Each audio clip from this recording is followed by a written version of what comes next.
tanto de manera personal como iglesia, pero también como familia. Y yo quiero invitarles, por favor, a que puedan abrir sus Biblias en Segunda de Samuel. Vamos a estar viendo algunos capítulos de Samuel, de Segunda de Samuel, pero nos vamos a enfocar en el capítulo 11 de Samuel. Quiero que lo puedan ubicar, por favor. El título de hoy día es La codicia de David. Es un tema muy fuerte, un tema que nos confronta, un tema que quizás a veces uno piensa que ha pasado por alto en nuestra vida y lo tomamos por desapercibido. Pero a la luz de la palabra nos vamos a dar cuenta que tan cerca puede estar de nosotros, o quizás podemos estar nosotros con aquel pecado tan terrible como es la codicia. Mis amados hermanos, si alguien tiene que hablar de David, quizás sería yo, serías tú, y diríamos cosas hermosas de David, del rey David.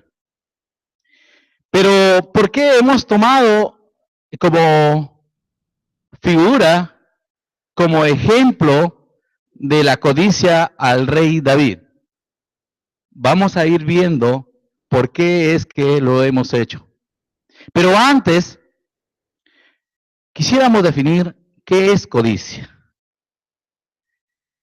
¿Qué es codicia? La Biblia lo define, pero nosotros también podemos encontrar en un diccionario, ya sea RAE, ya sea Lexus, puedes encontrar el significado de codicia. Y miren, codicia, de acuerdo a la Biblia, en uno de los textos bíblicos que habla, en el libro de Éxodo 20:17, dice de la siguiente manera: codicies la casa de tu, no codicies la esposa de, ni su siervo, ni su sierva, ni su buey, ni su burro, ni ninguna otra cosa que le pertenezca. Wow. Comienza suavecito, mire, no codicies la casa de tu prójimo. No codicies la esposa de tu prójimo. Ni su siervo, ni su sierva, ni su buey, ni su burro, ni ninguna otra cosa.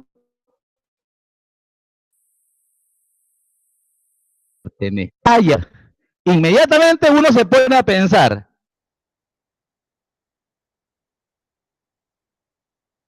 Ya,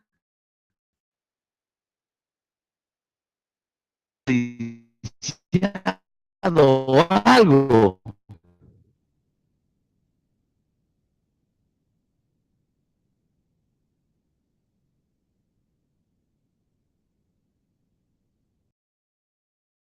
Vamos por un momento y le decimos, Señor, gracias. Donde tu palabra tiene que fluir, Dios.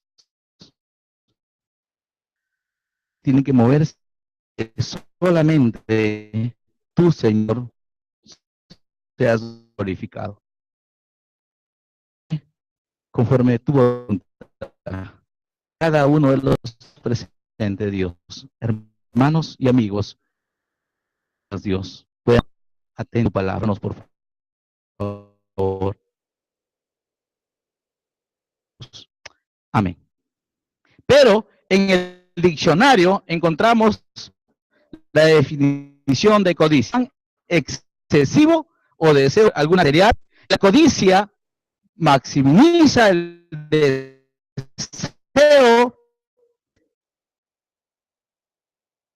que minimiza el peligro. Cuanto más codicia tengo, no hay peligro muy fuerte, sino que es cosa pequeña que no va a pasar. Tan sencillo, cotidiano de la vida diaria. vecino comprado un carro. ¿Y yo por qué no puedo comprarme un carro nuevo? ¿Qué tiene él que no tenga yo? Si yo trabajo, mis centavitos. Uy, Toti se ha comprado una batería nueva. ¿Y por qué yo no me puedo comprar una batería? ¿Qué es Toti? ¿Quién es Toti? Él es hijo de Dios, yo también soy. Pensamos que las cosas están bien.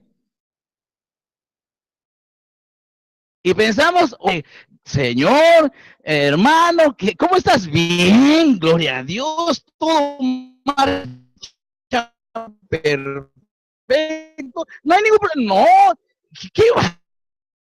Hermano, si supiera cómo estoy yo con mi Señor, acá no pasa nada.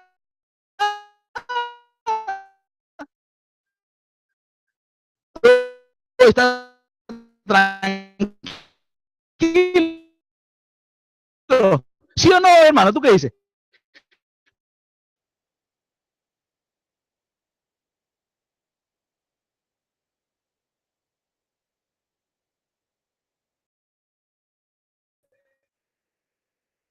Llama a su padre para que traiga a sus demás hermanos para ver a quién se le iba. Y al final,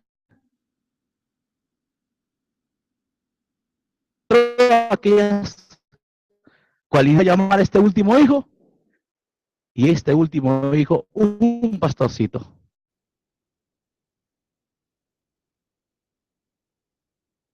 No solamente un pastorcito, fue aquel que le hizo frente a Goliat, aquel gigante que comenzó no solamente al pueblo de Israel, sino que acabó con mucha gente y nadie le quería hacer frente por su poder que tenía, por su maldad que tenía.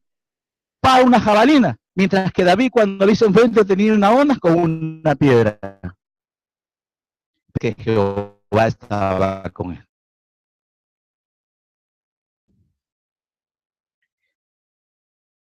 Aquel que derrotó a Goliat, sino aquel que estuvo al frente de las tropas de Israel.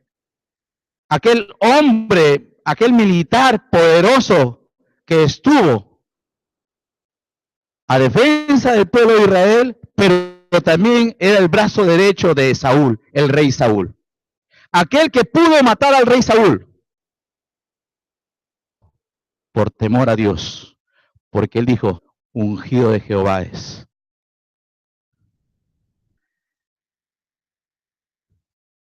Que reinó en Israel. Aquel que si tú ves la raíz genealógica de Jesús, viene de David.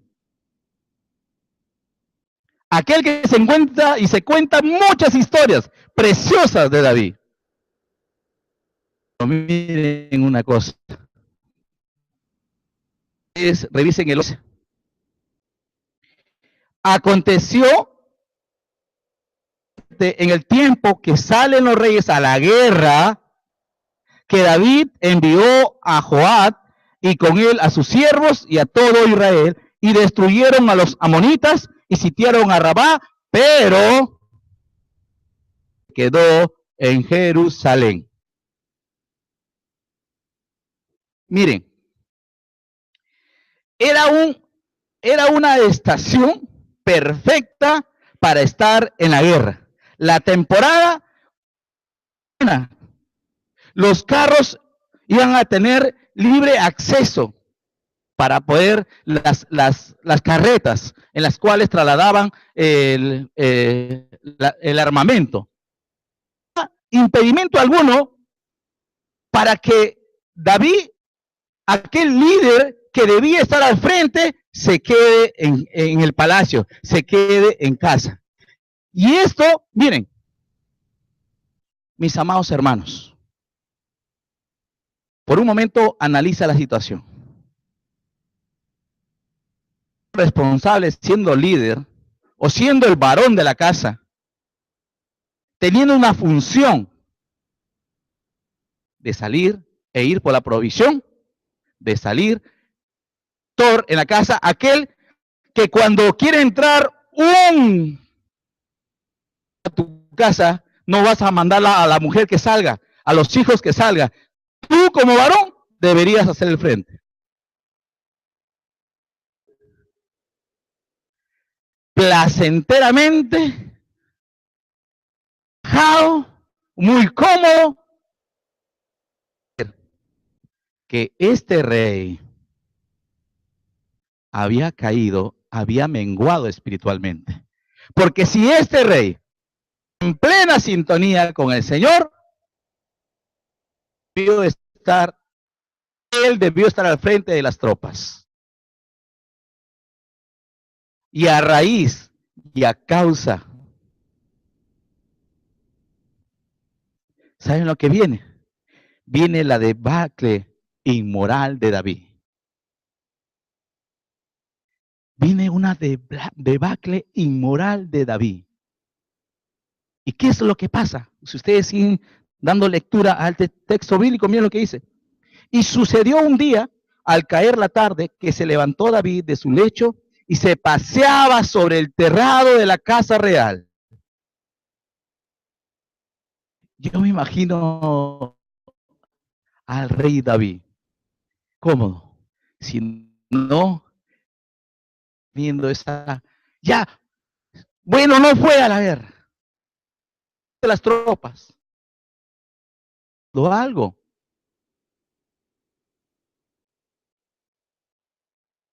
Miren, primero, abandona su responsabilidad al quedarse en casa durante la temporada de guerra. Enfocó sus pensamientos en sus propios deseos. Mientras David se paseaba por la azotea del palacio, vio irse una bella mujer que se estaba bañando y la deseó en su corazón. Primero, ojitos, ¿para qué te miro? Estos ojitos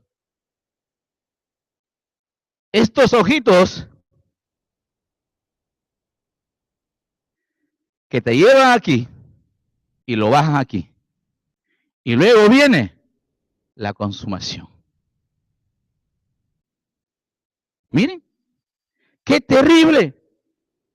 Contempló la tentación en vez de alejarse de ella en el 11:3. Yo les hago una pregunta. Si él hubiese estado en plena comunión y relación con Dios, él hubiese reaccionado inmediatamente rechazando el pecado. Pero miren, en el momento que la vio, debió haberse ido de la azotea y escapado de la tentación. Sin embargo, la examinó y mandó averiguar sobre Betsabé. Y el resultado fue desastroso y doloroso. Mis amados hermanos y hermanas, no es juego, no es bueno darse licencias, abrir puertas al pecado. Porque cuando tú abres puertas al pecado, ya no va a haber tiempo para cerrar las puertas. Y vas a ver cuáles son las consecuencias en adelante de aquel pecado terrible del rey David. Pero miren, pecó deliberadamente en el 11:4. Quiere decir, nadie le obligó a pecar. Lo hizo de manera voluntaria, pero intencionalmente. Intencionalmente.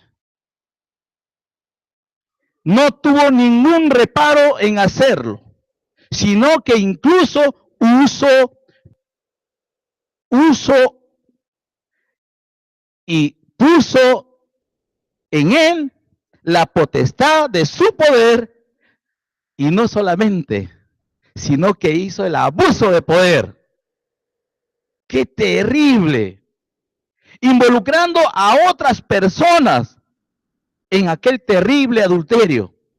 Si ustedes revisan ahí, miren en el 11:4 lo que dice. Y envió David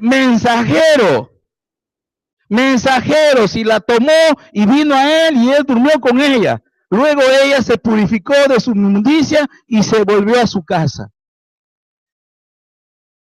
No solamente tuvo la valentía de ir él mismo, sino que usó, por el poder que tenía, usó a un triste y pobre mensajero que si decía no en ese momento, le cortaba la cabeza.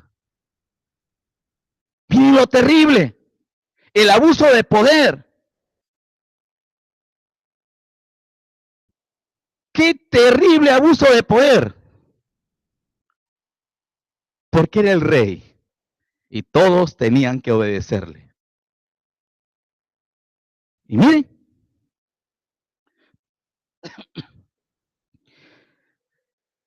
trató de esconder su pecado engañando a otros. Desde el 6 hasta el 15 podemos ver exactamente. Pero miren, en Levítico 20:10 se ordenaba claramente que en una relación adúltera, ambas partes que participaban de este pecado debían pagar con la pena de muerte. David sabía que se le venía la noche. David sabía que si era descubierto,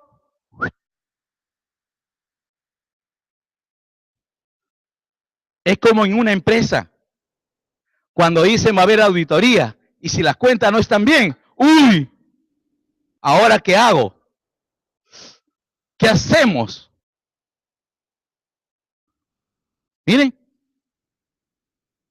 lo que hace este rey. Sin embargo, miren lo que hace. Sin embargo, en la práctica, una mujer que quedaba embarazada se veía obligada a soportar la vergüenza y la culpa sola. La situación de Betsabé era muy difícil, porque se sabía que su marido estaba combatiendo en la guerra. Todos sabían quién era Urías, quién era el esposo de Betsabé, uno de los mejores hombres del ejército de David. Y todo el pueblo sabía que Urías estaba en la guerra y la mujer estaba en casa. Miren, David, para encubrir su pecado, instó a Urías a visitar a su esposa. ¡Qué terrible! Miren lo que dice ahí. A partir del 6 dice, entonces David envió a decir a Joab, el jefe, el general de todo el ejército, miren lo que le dice, envíame a Urías Eteo. Y Joab envió a Urías a David. Y cuando Urías vino a él, David le preguntó por la salud. Miren, el cinismo. ¿Para qué lo estaba llamando? Y miren la pregunta que le hace. Miren. Dice, le preguntó por la salud de Joab y por la salud del pueblo y por el estado de la guerra. Wow.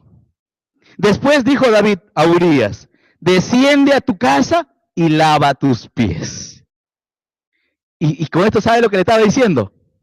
Ve y acuéstate con tu mujer. ¿Qué es lo que pretendía David? Que ese hijo sea endosado a Urías. Qué terrible. Esto parece de novelas, ¿no? Novelas turcas, ¿no? Miren. Y saliendo Urías de la casa del rey, le fue enviado presente de la mesa real. No solamente le envió sino un presente más. Qué bueno, ¿no? Qué buen rey tenía Urías. Tremendo rey tenía Urías. Tremendo jefe que tenía Urías. Miren, y a partir del 15, 17 viene el asesinato para continuar escondiendo su pecado. Una vez que Urías le dijo, no, Señor, yo no puedo ir en este momento a acostarme con mi mujer porque mi pueblo está en el frente de guerra, durmiendo quizás a cielo abierto, quizás ahí entre el campo y las bestias, y yo no puedo estar debajo de un techo acostado con mi mujer. Fue como una puñalada al rey. Escuchen, mientras que el rey muy cómodo, y no solamente muy cómodo, sino que estaba acabando con una familia. Y no solamente estaba acabando con una familia, sino que había introducido el pecado al pueblo de Israel de tal manera que merecía una sanción. ¡Qué terrible! Entonces David puso en una situación difícil a Betsabé y a Joab, porque Joab no sabía por qué Urías tenía que morir. Miren en el 15. Dice,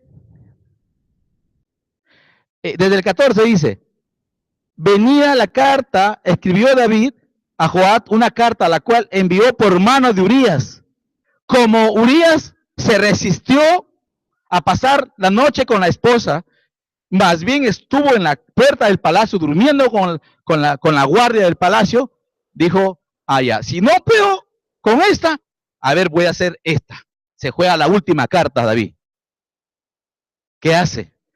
Manda una carta a Joab, al general del ejército.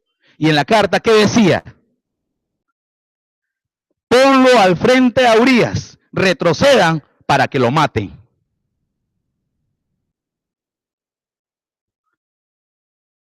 Qué terrible. Y este Joab, si, bueno, con tiempo podemos revisar quién era Joab.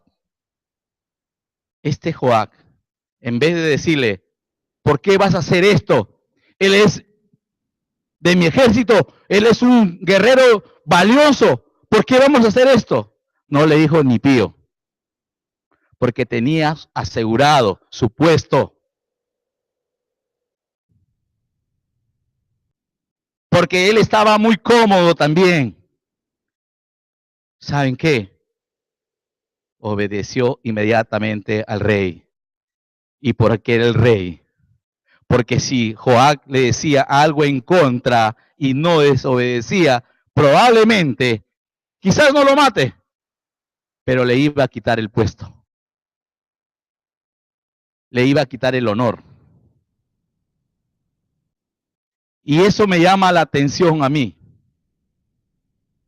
Y yo me hago la pregunta, ¿será que alguna vez podremos pasar por esto y tengamos que enviar a cuantos amigos a la muerte tan solo por mantenernos en el lugar que estamos?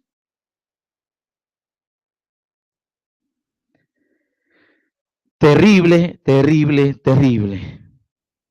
Es posible que la solución sea buscar otras opciones. Si hacemos esto, es posible que encontremos una que honre a Dios. Pero ellos no buscaron honrar a Dios, sino mantenerse. Por eso que justamente este pecado es terrible. Mire hasta dónde está llevando, no solamente involucrando a uno o dos, involucrando a mucha gente, involucrando a muchas personas. Y ahora tenemos que ver cuáles son las terribles consecuencias del pecado de David. Segunda de Samuel 12:10. Ahí, 12:10. Miren lo que dice. Por lo cual ahora no se apartará jamás de tu casa la espada, por cuanto me menospreciaste y tomaste la mujer de Urías, Eteo, para que fuese tu mujer. Así ha dicho Jehová. He aquí, yo haré levantar el mar sobre ti de tu misma casa, y tomaré tus mujeres delante de tus ojos, y las daré a tu prójimo, el cual yacerá a la vista del sol. ¿Qué pensó David? Acá no pasa, ya está muerto Urías. Acá ya solucionamos el problema. Aquí ya no pasa nada. Aquí pusimos la alfombra sobre el pecado y aquí ya no pasó nada. Se equivocó. Porque ¿saben qué? Dios lo sabe todo. Amén. Él lo conoce todo y Dios no puede ser engañado. Dios no puede ser burlado. Nadie puede burlar a Dios. Eso tenemos que tenerlo muy presente, grabarlo en nuestro corazón. Podemos pretender engañar a nuestros padres, a nuestros hijos, a nuestras esposas, esposas a los esposos, a nuestros jefes, a nuestros súbditos, a nuestros amigos, a nuestros hermanos, a nuestros líderes, a nuestros pastores. Pero a Dios jamás le vamos a engañar. Mira lo que le dice el Señor. Así ha dicho Jehová.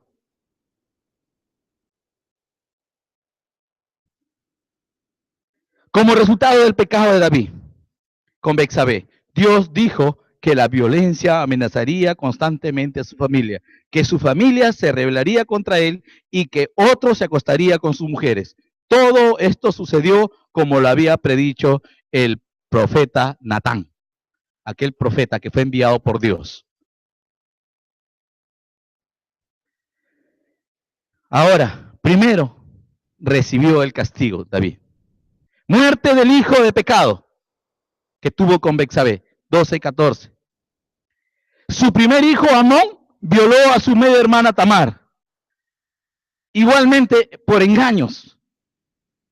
Se hizo sentirse enfermo para que venga su hermana y la pueda coger y pueda estar con ella. La violó a su media hermana, el primer hijo de David. Mire qué terrible las consecuencias de este pecado. Asesinato de Amnón, muerto en mano de los hombres de su hermano Absalón. Su hermano, por vengar a su hermana, mandó a los hombres a que le den muerte a su propio hermano. Sublevación de Absalón. Después de haber matado a Amnón, huyó a Jesús, pero después de un tiempo regresó y se rebeló contra David. Colocó una carpa en el techo del palacio real y se acostó con 10 de las concubinas de su padre. ¡Qué terrible!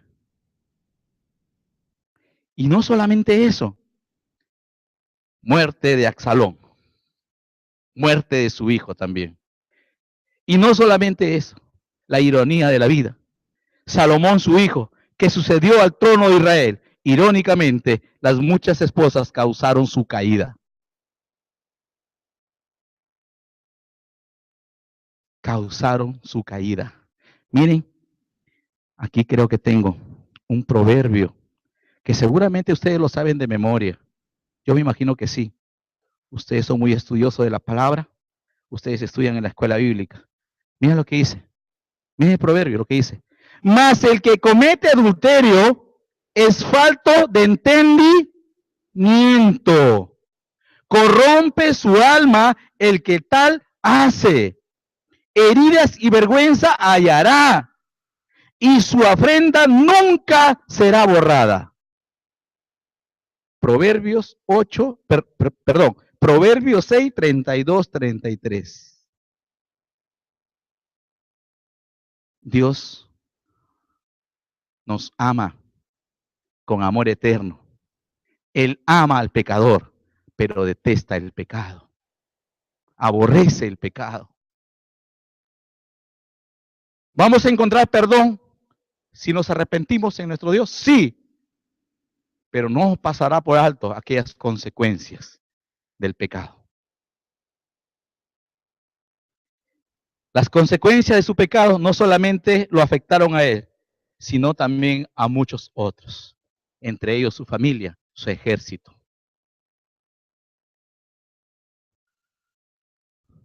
David podría haber decidido parar y alejarse del mal antes de caer en la tentación. Lamentablemente, una vez que se comienza a pecar, es muy difícil de desistir. Santiago 1:15, ahí tienen ustedes su Biblia, miren lo que dice, Santiago 1:15. Entonces, la concupiscencia, después que ha concebido, que dice, da a luz el pecado, y el pecado, siendo consumado, da a luz a la muerte. El proceso de degradación da a luz a la muerte. Miren, qué terrible. Entre más grande es el problema que causamos, menos queremos admitir que fue nuestra culpa. La mejor solución es evitar que el pecado comience. Mis amados hermanos y hermanas, el estado crítico y también vemos las consecuencias de este pecado. Quizás tú digas en esta noche, pastor, ya está bien. ¿Cómo hago? ¿Qué hago ahora? Quizás, pastor, usted diga, quizás Dios, estoy metido, he fallado. No sé qué hacer ahora. Miren, evitar o salir de la codicia sexual o material es lo que nos queda, es lo que te queda. Y si no has podido evitar hasta aquí, y quizás te vistes involucrado en esto o en esta codicia sexual, mira, el Señor Jesús lo que le dice a sus discípulos, velad y orad para que no entréis en tentación. Porque el espíritu está presto, pero la carne es débil. La carne es débil. Mateo 26:41. Medita en la escritura. ¿Cuánto tiempo estás meditando en la palabra? Dice que toda la escritura es inspirada por Dios y útil para instruir, para redarguir, para enseñar.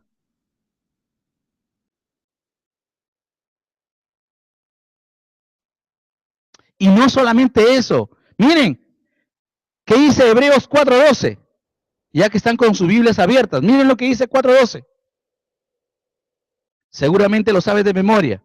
Porque la palabra de Dios es viva y eficaz y más cortante que toda espada de 2 filos y penetra hasta partir el alma y el espíritu, las coyunturas y los tuétanos y discierne los pensamientos y las intenciones del corazón.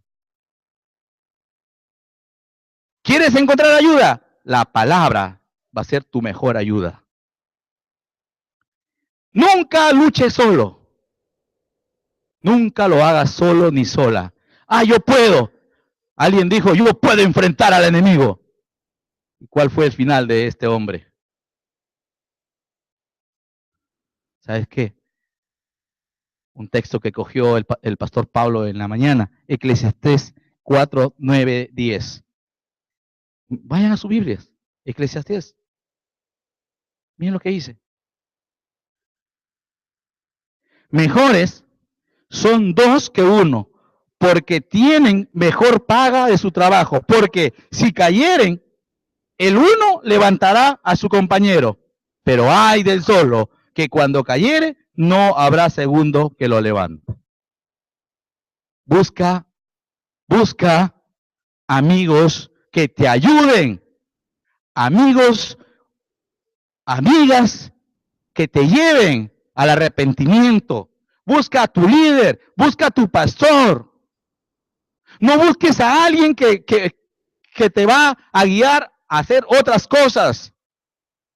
Busca a alguien que te ayude a venir y pedir perdón a Dios por tu pecado. Miren, y si has caído, el rey David había caído cuando fue confrontado con su pecado, cuando Natán lo tenía acorralado. Él no dijo, no, ¿para qué se puso en mi palacio, saber? ¿Para qué estuvo a mi frente? ¿Por qué mi guardia me dejó solo? No dijo eso. Miren lo que dijo en el 12:13 de 2 Samuel.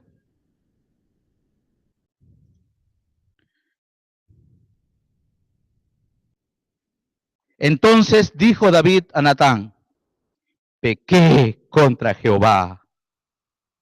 Pequé contra Jehová. Te fallé, Dios. Te fallé, Dios.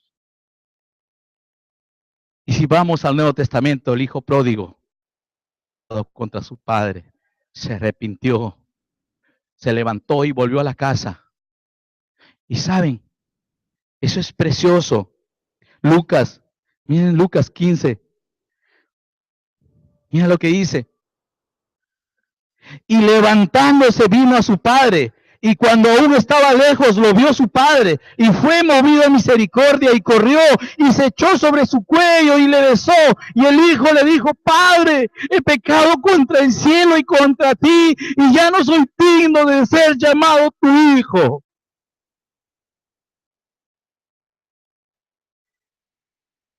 He pecado contra ti. Te fallé. Y miren, el padre dijo a sus siervos, sacad el mejor vestido y vestidle y ponedle un anillo en su mano y calzado en sus pies. Traed el becerro más gordo y matalo y comamos y hagamos fiesta, porque mi hijo muerto era y ha revivido, se había perdido y es hallado. Y comenzaron a regocijarse. Ahí está Dios, dándonos una nueva esperanza, una nueva oportunidad. Dios es bueno, misericordioso, un Dios de gracia. Pero ¿qué hay de nosotros? ¿Qué hay de nosotros? Mira, el Señor está presto a ponerse a cuentas contigo y conmigo. Y si a lo mejor en esta noche está alguien que por primera vez escucha de la palabra, o en todo caso nunca toma una decisión por Cristo, déjame decirte una cosa. Puede ser tu oportunidad, que quizás hasta aquí estuviste caminando. ¿Cuántas codicias tuviste? No lo sé.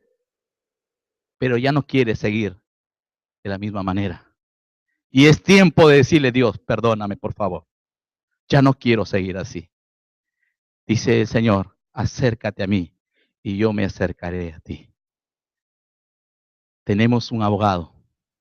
Tenemos un Cristo que es fiel y justo para perdonar nuestros pecados si le confesamos. Amén. Vamos a orar. Mi hermano, mi hermana, tómate un tiempo y ora ahí de manera personal. Ora. Nuestro Dios está aquí y Él sabe perfectamente cómo estás tú. Y si tienes que pedirle perdón, y si tienes que decirle como David, pequé, Jehová, pequé, soy cómplice de pecado, Señor, perdóname. te fallé, Señor. Le fallé a mi esposa, le fallé a mi esposo, le fallé a mis hijos. Pero ya no quiero seguir así. Hoy vengo ante ti, te pido perdón. Quiero reconciliarme contigo. Quiero ver tu amor. Y amigo y amiga, tú que estás en esta noche aquí con nosotros, el Señor te invita y te dice en esta noche, ven a mí y pongámonos a cuentas. Tú necesitas del perdón de Cristo. Tú necesitas de la cruz de Cristo. Tú necesitas ser lavado con la sangre del Cordero. Tú necesitas ser limpio, limpia de todo pecado. Y si tú en esta noche quieres entregarle tu vida a Cristo, ahí donde estás, levanta tu mano y al final oraremos. Si tú quieres decirle, Señor, aquí está mi vida. Señor, me equivoqué. Reconozco que me equivoqué. Y hoy día, Señor, quiero entregarte mi vida. Si tú tomas esta decisión en esta noche, pon tu manito ahí en alto y al final oraremos juntos. ¿Quieres entregarle tu vida a Cristo en esta noche? Alguien le dice, aquí está mi vida, Señor. Perdóname, por favor. Necesito ponerme a cuentas contigo. Levante su mano ahí donde está. ¿Alguien? ¿Para orar juntos? ¿Nadie en esta noche quiere levantar su mano y decirle al Señor, aquí está mi vida, perdóname, Señor? Nadie. Vamos a orar entonces. Amado Dios, bendito Padre Celestial, muchas gracias, Señor. Muchas gracias, Padre, porque tú eres un Dios de oportunidades, Señor. Un Dios de esperanza. Señor, tu palabra es clara y precisa, Dios. Que si hemos pecado, Señor, necesitamos ponernos a cuentas contigo, Dios. Necesitamos arrepentirnos, Señor, para recibir tu perdón, Señor. Gracias. Gracias, Señor. Gracias por tu palabra en el nombre de Jesús. Amén. Amén. Gracias. Que Dios nos siga bendiciendo.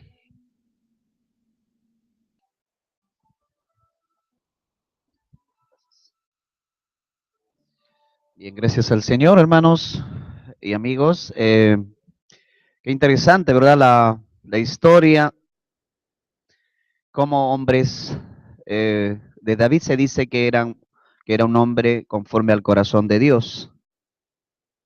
Sin embargo,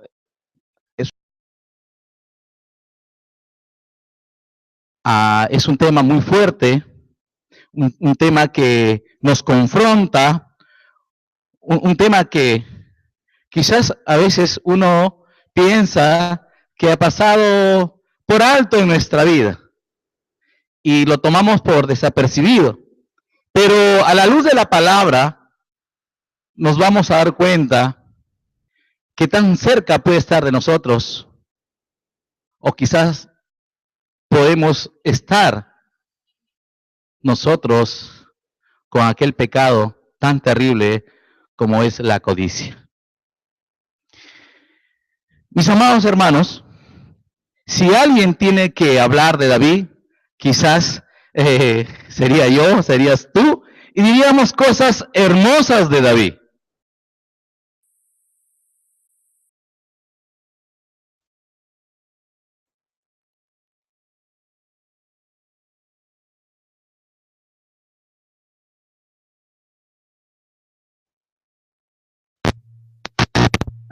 De manera personal como iglesia, pero también como familia.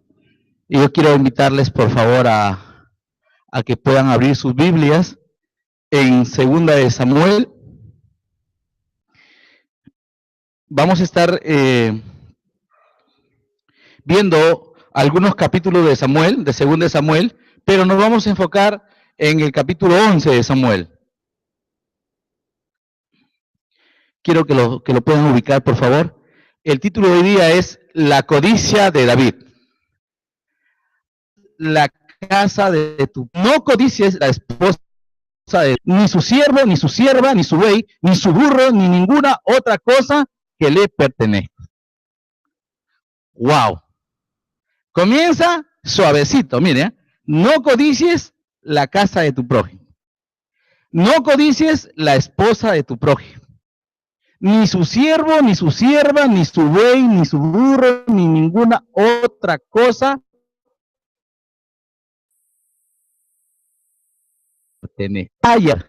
Inmediatamente uno se pone a pensar.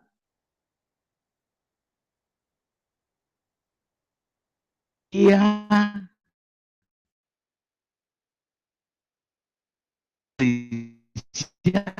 Algo del rey David. Pero ¿por qué hemos tomado como figura, como ejemplo de la codicia al rey David? Vamos a ir viendo por qué es que lo hemos hecho. Pero antes, quisiéramos definir qué es codicia. ¿Qué es codicia? La Biblia lo define, pero nosotros también podemos encontrar en un diccionario, ya sea RAE, ya sea Lexus, puedes encontrar el significado de codicia. Y miren, codicia, de acuerdo a la Biblia, en uno de los textos bíblicos que habla en el libro de Éxodo 20:17, dice de la siguiente manera. Dices,